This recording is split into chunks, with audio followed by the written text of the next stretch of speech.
Welcome to Healing Voices Project, where we share stories of addiction, grief, recovery, and courage.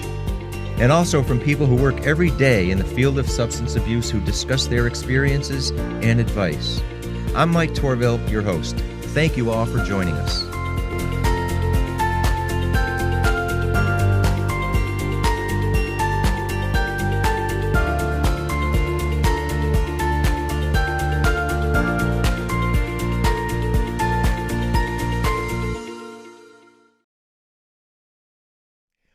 Welcome, everybody. Thanks for joining us again at Healing Voices Project. This is episode 3, and welcome again. If you haven't joined us, feel free to visit the website, healingvoicesproject.com. And each week we bring you a different guest, sharing different perspectives, and it could be a person who's gone through addiction, sharing their story of recovery. It could be a parent, public official, or sometimes people from law enforcement. And our guest this week is a retired, decorated police officer from Arizona, originally from California, Keith Knotek. Keith has a very interesting story because he's been a police officer. He was a police officer for 30 years, retired in 2015. And he's got a very compelling story, and so much so that a couple years ago, Keith wrote a book called From Sorrow to Amazing Grace, One Cop's Journey. And that was got the attention of a movie producer at JC Films, and it's now being turned into a movie called One Cop's Journey, and that's going to be coming out soon. We'll keep you posted on that. And through our website, healingvoicesproject.com, we'll send out some updates and when that movie is actually released. So we'll get to Keith. Keith, thanks for joining us and your willingness to share your story with us here at Healing Voices. Thanks. Oh, my pleasure, Mike. Thank you for having me. Sure. Well, I know I gave a quick little 10-second intro for you, but if you want to give us a little bit about yourself in the context of your career, where you are now, and then we'll dive into your story. Sure. First of all, husband to Lily, father to Alexandra and Amanda. I'm a child of God. I'm a close friend to just a handful of folks, and a servant, a leader, a retired police officer, as you already had mentioned. I'm a veteran, part-time lecturer at Northern Arizona University, and there's probably some other hats that I'm leaving out, but that's pretty much it in a nutshell. Looking back at all the things you're doing now, do you ever wonder how you ever squeezed in a full-time job? I do.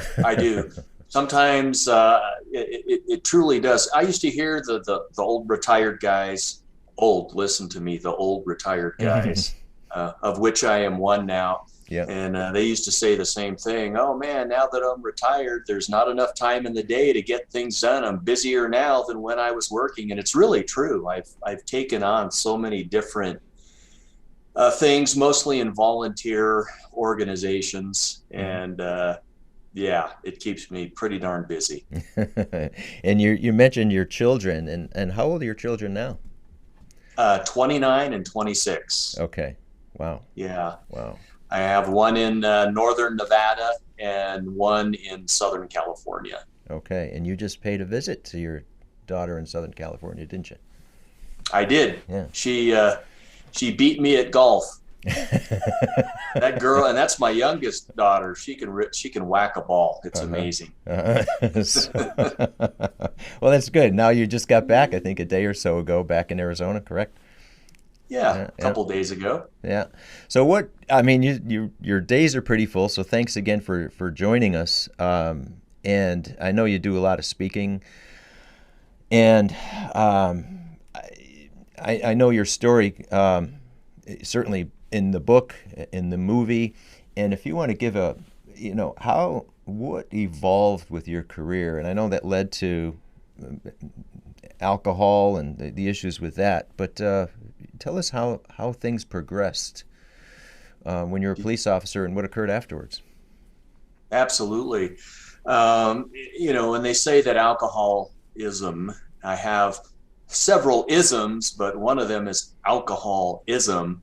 it truly is a progressive disease. It sneaks up on you, and it'll take your soul if you allow it to. Um, over a 30-year long and sustained period in law enforcement, I experienced a lot of trauma. Um, and it wasn't just one particular incident, it was cumulative stress, cumulative trauma that happened over, a period of 3 decades.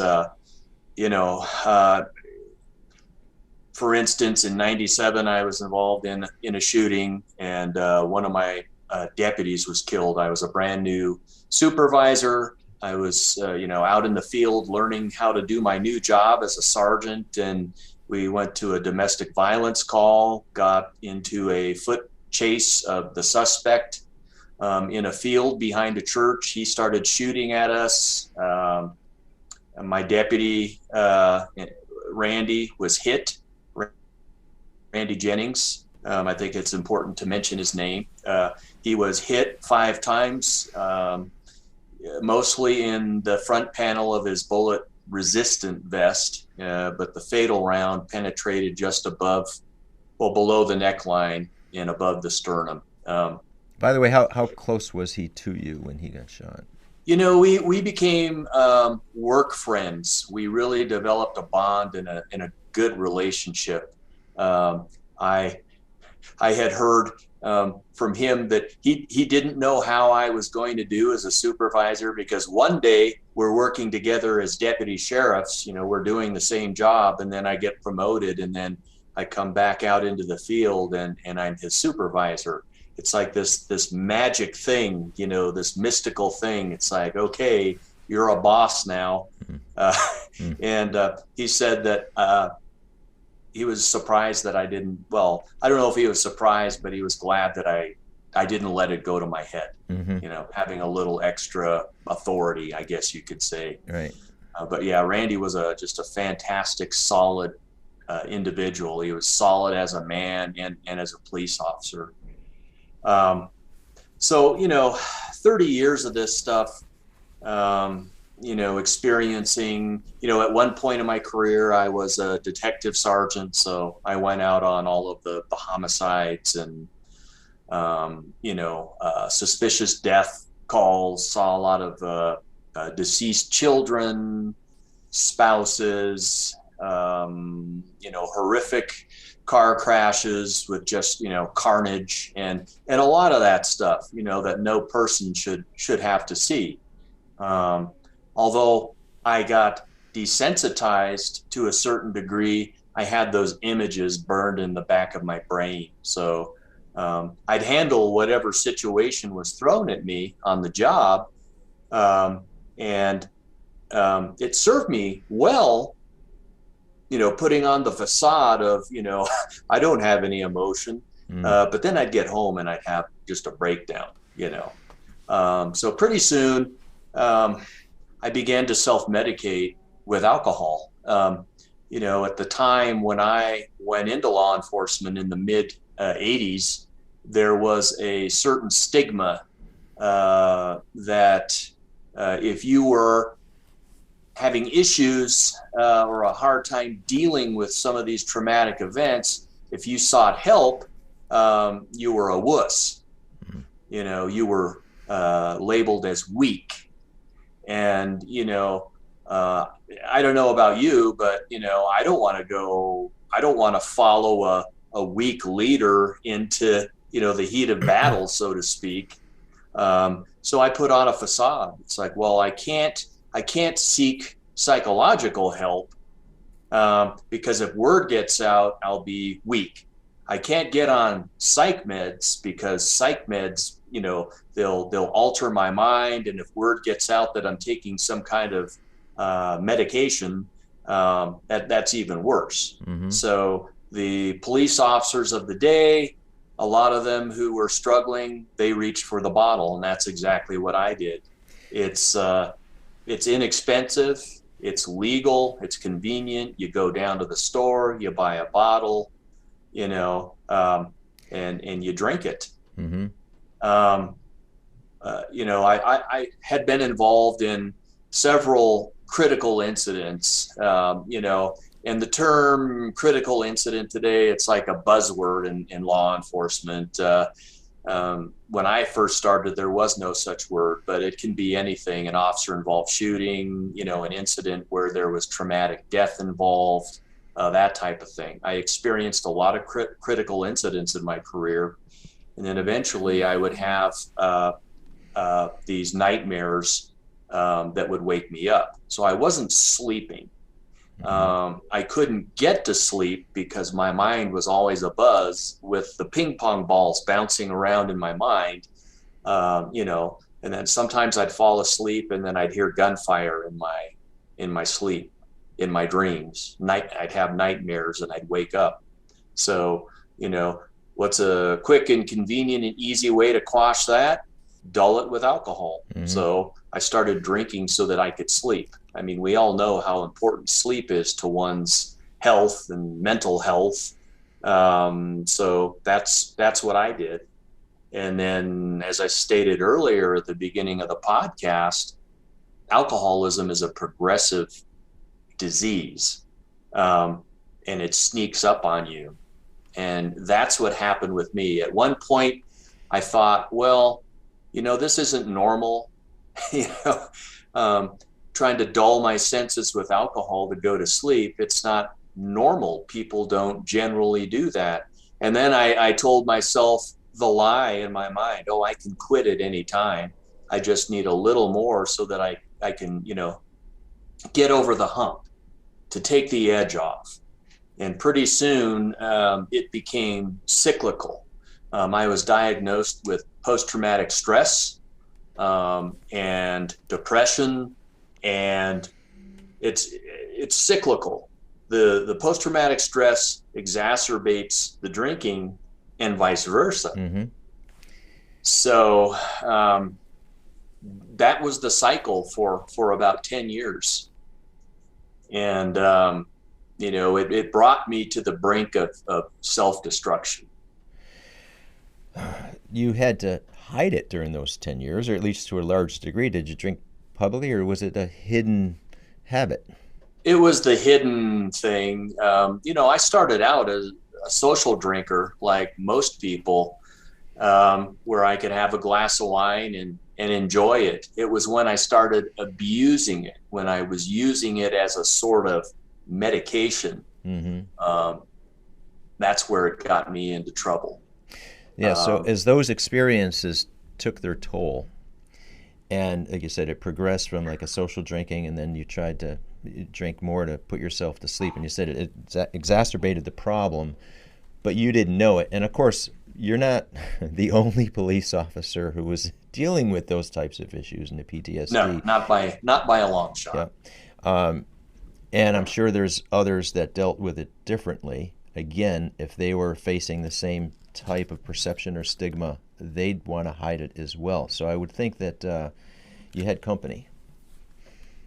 Yeah, absolutely. There are more than a handful of guys that do what I do now, police officers or former police officers who had experienced trauma and or issues with alcohol. And, we talk to law enforcement agencies and do interviews, and we talk about our experiences. And when, I began my healing journey, I realized, hey, I'm not the only one. Because when you're deep into that depression and you have these traumatic images burned in your brain, you think you're the only one at the time when you're going through it. And that's what I thought. And when I wrote the book and I started, connecting with people on social media, and a lot of them do the same thing that I do, it's like, wow, I'm not special. There's a lot of other guys and gals out there who've experienced similar circumstances. What does make it special is the fact that you stepped up and said, you know what, I'm going to make this public. Because a lot of people don't have the courage to do that. A lot of people don't say, yeah, well, this is my private issue. But the fact that you did, and knowing that hopefully your story can help a lot of other people. I think does make you special. So, Amen. Now, this went on for, like you said, decades, right? Yeah, 10 years it anyway. really, yeah, it went on for about 10 years. Mm-hmm. Towards the end of my career, it just got really bad. By my 25th year in the profession, I was just done. There was nothing left emotionally to give, yet I still had 5 years to go until I could retire and receive my pension. And, I just kind of hung on. Mm-hmm. I hung on with both hands. I did my job. I think most police officers will tell you that we are adrenaline junkies. So even though I'd go to work and I just didn't, I felt that I was just tapped out, I still poured my all into it. You get the bank robbery alarm call, for instance, and it's like, oh, the area that I worked actually happened to have, a substantial amount of real bank robberies. So the alarm, yeah.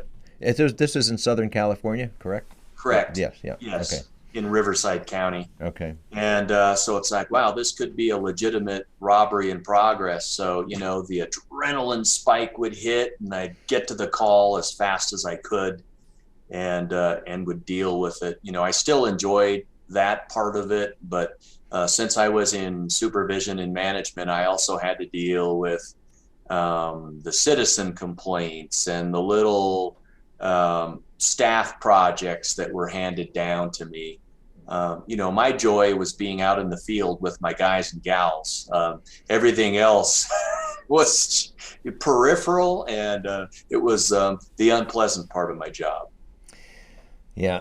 Now, you obviously made it to retirement despite the hidden habit. Yes. And you retired in 2015. And what changed after that?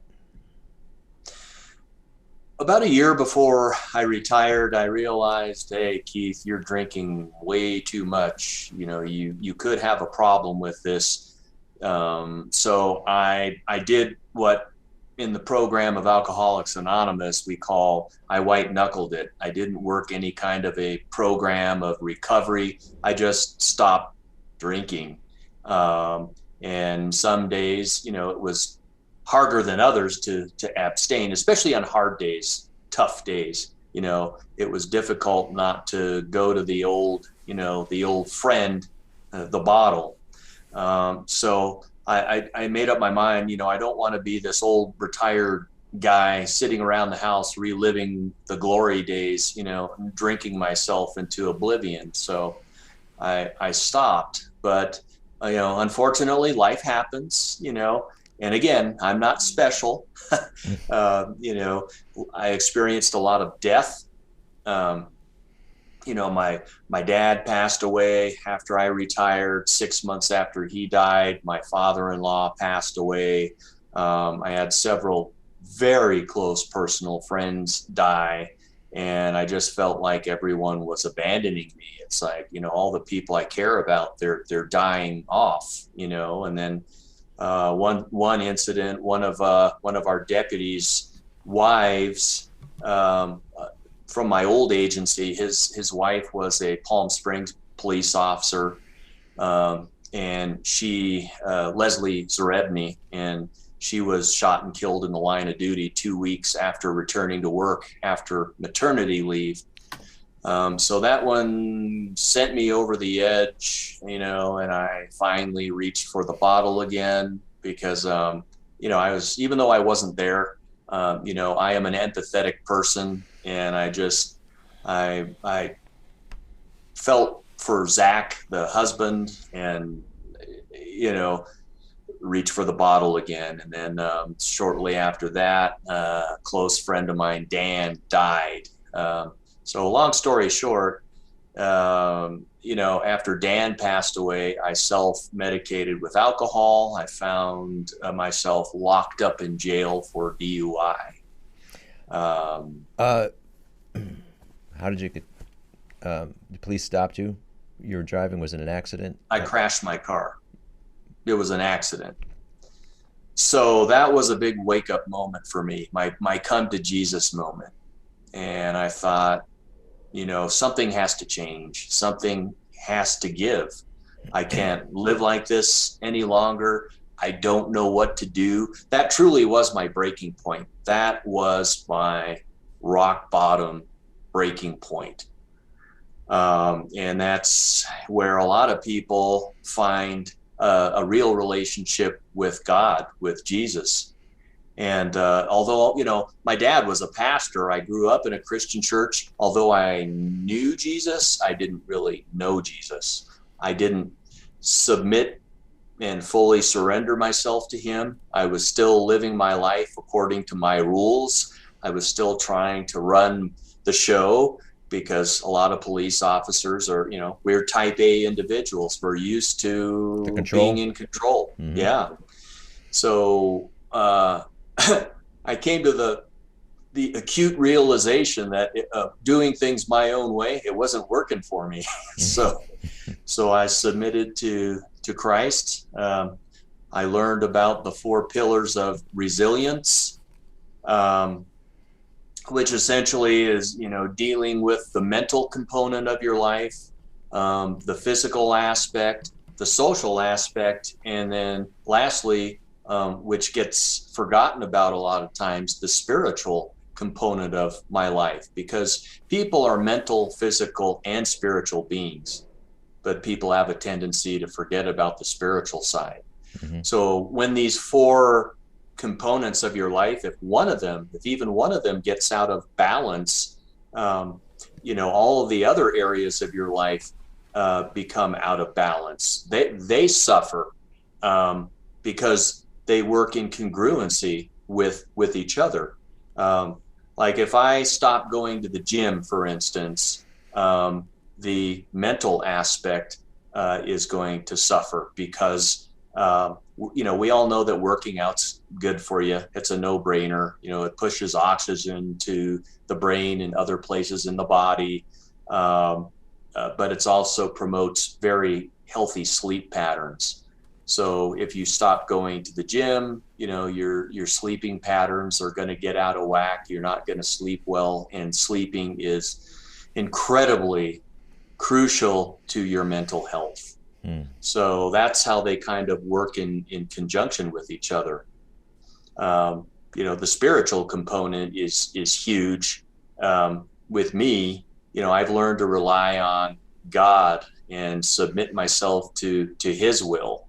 I've learned to be still and not try to push my own agenda in my life and in other people's lives. That must be tough after all those years. It's really not. Yeah. It's really not. I was amazed at just the peace and joy that I experienced almost immediately after fully surrendering and fully submitting. I, learned a new way of life and made some lifestyle changes, and it's been a real blessing.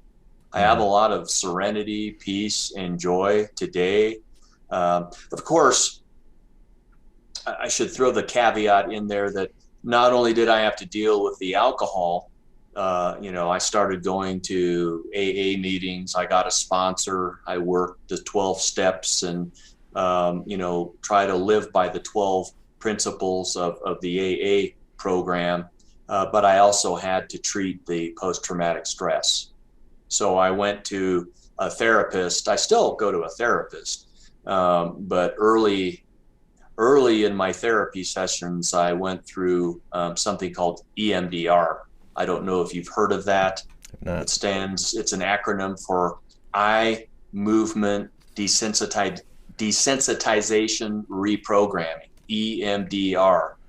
And it was like a great weight had been lifted. I worked through all of my trauma and these unwelcome thoughts that I used to have by doing EMDR, and then by continuing with talk therapy with a licensed clinical psychologist after that. So I dealt with the post-traumatic stress, the alcohol, and if I'm meant to be a good husband, father, and friend, and nothing more in life, I'm okay with that.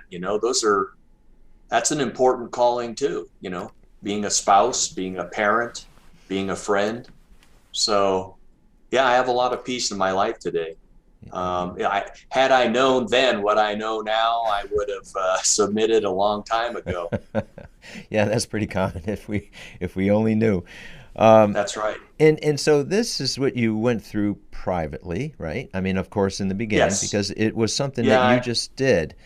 What something turned to say, you know what, I've something prompted you to write a book and make it public and say, I'm going to put myself out there. What brought that on?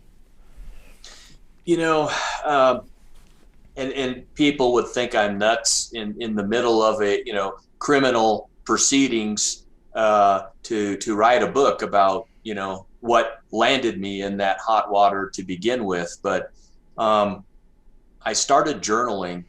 I started writing down all of my character defects and the things that I needed to change. And it was like I became acutely aware of the presence of the Holy Spirit, that still small yet persistent voice that burns a hole in your brain. I became just acutely aware of what I needed to change in my life. So I would say I put pen to paper, but that's not true. I got on the computer and started typing these things out. And then my wife said, hey, maybe you should start journaling. And I thought, yeah, you know what? How did I come from a middle class conservative family with conservative Christian values? That's how I was raised, and I have those beliefs.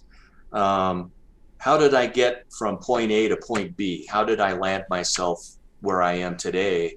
So I had to go back from the very beginning, and then I felt led to write the book. It was like God was, that still small voice was compelling me, hey, write about your experience, and this is going to help other people. And so my journal essentially turned into the book. Mm-hmm. And that's how we ended up where I am today. I think journaling itself is therapeutic, right? It is. And I think writing your story certainly is with the intent to help other people. But I'm sure you felt a great deal of therapeutic value in writing your book and journal. Absolutely. It was very cathartic for Yep. me. Yep. Yeah. Yep. And when you did that, you say, okay, I'm gonna make this into a book. Now what? What do I do Yeah. with it? How can this help people? And then, so you did that. It was what, 2019? Just a couple years ago? The book was released in May of 2020. 2020. Okay. But the reward for me, the greatest reward, was the feedback privately that I've received from people who have read the book, some veterans, some former police officers, and they said, hey, your story is my story. I really identified with it. I'm going to seek help for my issues. I've had the same issues. I'm going to seek help. I'm going to make some changes.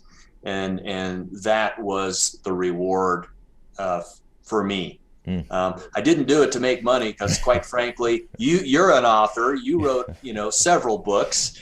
You're not, if you write a book with the intent of getting rich, it's never going to happen unless you're, a prolific, famous author, Right. like Coons and some of the other guys. There, the sooner you know that, the better. Yeah, I haven't even recouped the costs that it took to publish the thing. Yeah, but it's more important is the message, and you've said that, and the Amen. satisfaction is saying, you know what, to use the cliche again, if it can help one person, if it can help several people, you've already heard that people have said, hey, this is my story. Hey, reading this is me. This is us. Yes. And so I'll just say again, if anyone's listening and interested, the book is called From Sorrow to Amazing Grace: One Cop's Journey, and it is available on Amazon and other outlets, correct? It is Amazon, Barnes and Noble, Target, Walmart online. Okay, great. Yeah. somehow you wrote this book and you put it out there and you got the attention of a movie producer, and now it's a movie. How did that occur? Yeah. Well, you and I both have a friend or an acquaintance in common, Jonathan Hickory. Yes. And Jonathan was actually inspirational in me writing my story.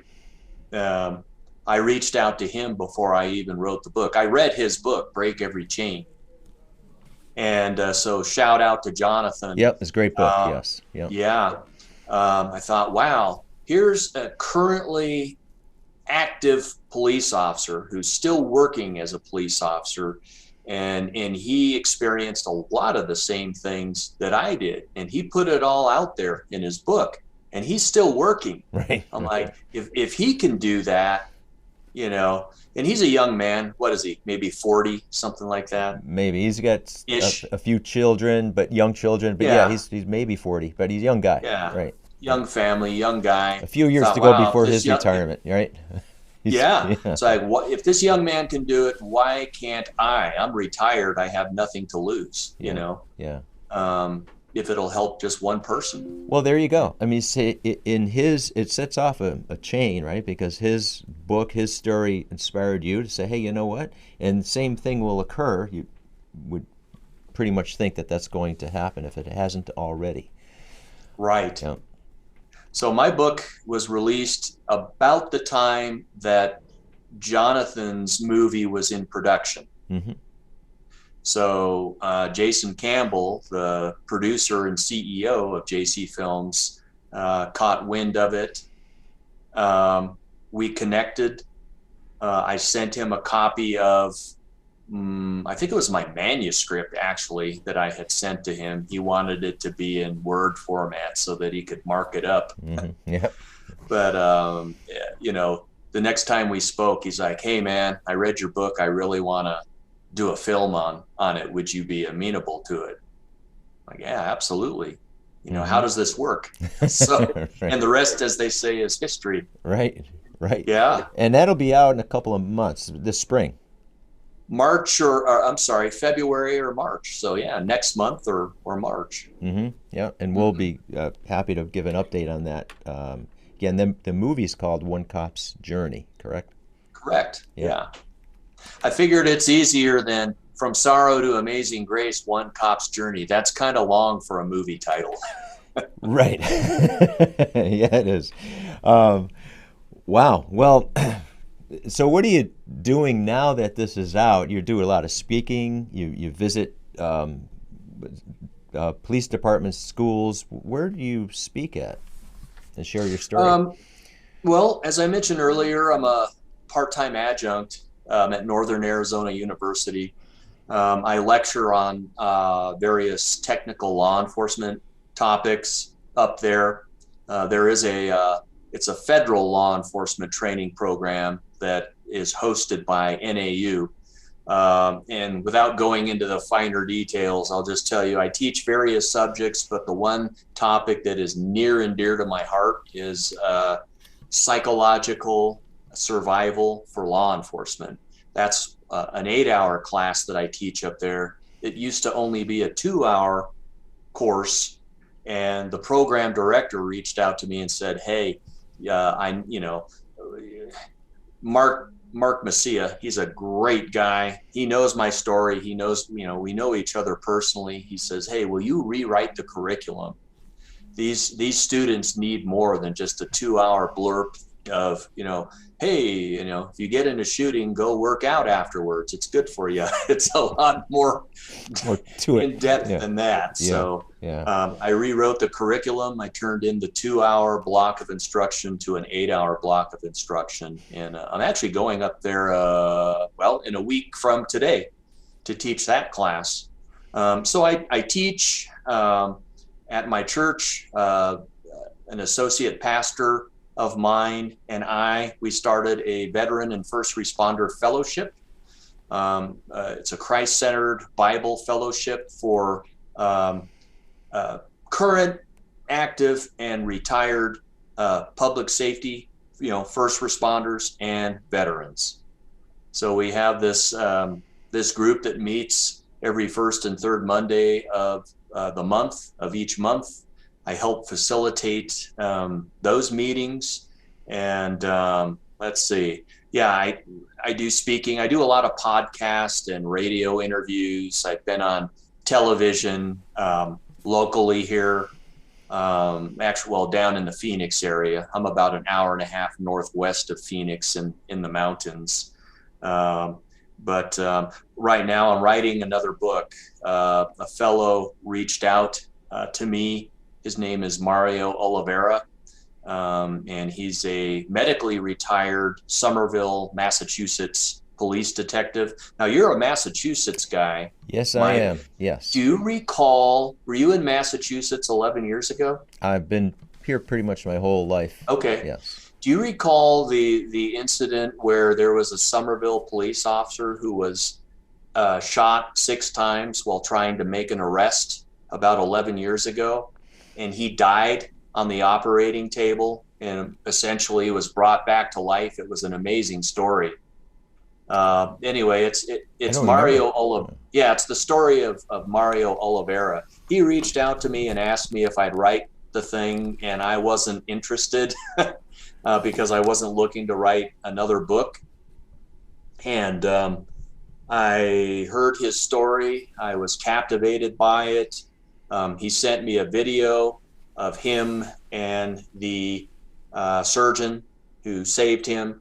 And he had a spiritual experience as he died on the operating table. It's an amazing story. So anyway, that's occupying a lot of my time these days. I'm trying to finish his story.